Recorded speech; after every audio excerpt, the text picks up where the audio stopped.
Naniniwala ang aktor at Tarlac Provincial Board member na si Erin Villaflor, na may sindikato sa likod ng pagpapakalat ng intimate video scandal niya, gayon din ng iba pang mga aktor na nasangkot sa tinawag na Big Four.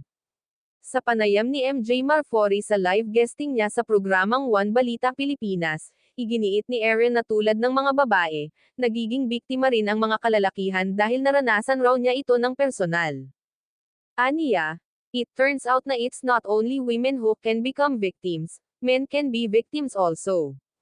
Dagdag pa niya, so for me, it is not only for me but also for the people who may be victimized by this syndicate. Kailangan na raw mainto ang nabanggit na gawain dahil pinagkakakitaan daw ito, at malinaw na paglabag sa batas patungkol sa unauthorized recording o distribution of private videos na paglabag sa Republic Act 9995.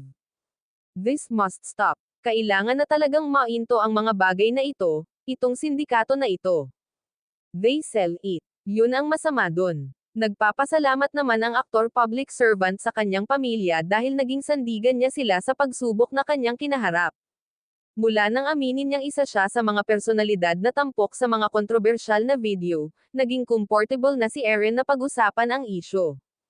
Hindi naman nagbigay ng update si Erin kung tuluyan na ba siyang nagsampa ng kaso laban sa mga taong nasa likod ng pagpapakalat ng kanyang intimate video. Matatanda ang naglabas na rin ng opisyal na pahayag si Erin tungkol sa isyu, at sinabing ipauubayan na niya sa usaping legal ang nabanggit na usapin.